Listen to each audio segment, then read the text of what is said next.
As pessoas têm que aprender hoje que a gente precisa de sofrimento. A gente precisa sofrer. Não é se fuder, mas a gente precisa sofrer. A região do seu cérebro responsável por gerar prazer e motivação é a mesma região envolvida por gerar dor e sofrimento. Dor emocional e sofrimento. É uma balança. Então, num lado está o prazer e no outro lado está a dor e o sofrimento. É como se fosse uma gangorra. Se você aumenta muito o lado do prazer, só prazer, só prazer, só prazer, só prazer, só prazer, só prazer. Perdão, você tá botando muito peso aqui no prazer, só prazer, só prazer, só prazer, só prazer, só prazer. O lado da dor e do sofrimento começa a se destacar. E aí o que vai acontecer? No mecanismo de autorregulação, ele começa a vir pro outro lado. Aí você precisa cada vez botar mais prazer aqui, pra empurrar. Então o que acontece? Se você fica se submetendo só a coisas fáceis, só coisas simples, só recompensas rápidas, o seu cérebro ele desacostuma a viver com um problema. E a vida não é uma corrida de 100 metros, a vida é uma maratona gigantesca. Então se você perceber hoje, cara, eu atendo muito paciente com problema alimentar. Pra caramba, não consegue controlar a alimentação e tal. 90% deles, cara, eles comem por uma fome emocional e não fisiológica. A pessoa não tem fome. Ela come muitas vezes porque está entediada. As pessoas perderam a capacidade de viver com tédio, bicho. Sabe o tédio? Porque hoje uma criança de 6 anos, acho que vê em uma semana mais informação na vida dela do que um adulto de 1930 a vida inteira. No telefone. O TikTok ali... É tudo ali, cara. O TikTok é luz pra caramba. Inclusive saiu um estudo mostrando que aumenta a dopamina e tal. Fica ali, você quer rolar, fica ali.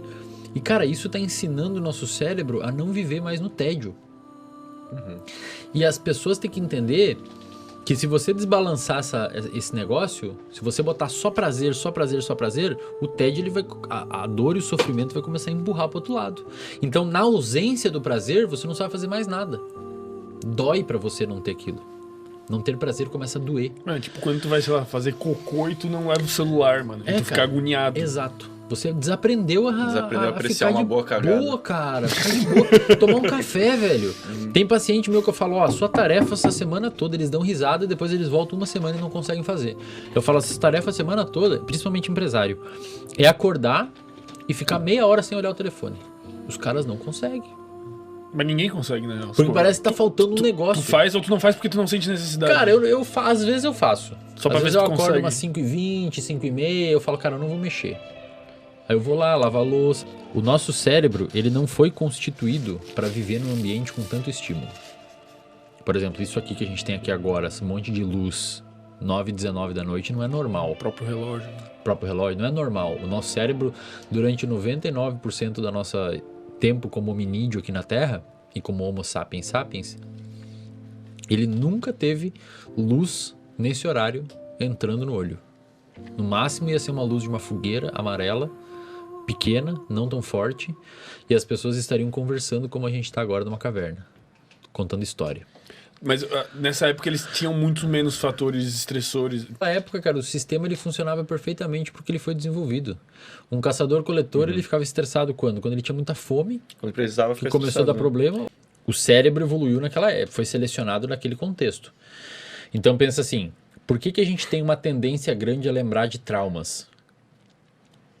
Porque é importante, velho, para a história evolutiva lembrar de um trauma. Pra você ter uma noção, quando você tem um trauma, quando um trauma acontece na sua vida, você tem um aumento da atividade da sua amígdala, que detecta aquele trauma. Você tem uma atividade exacerbada do eixo HPA, hipotálamo pituitário adrenal.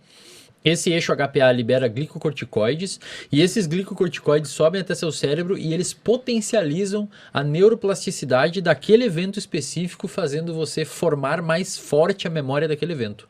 É por isso que muitas vezes você nunca mais esquece daquele evento.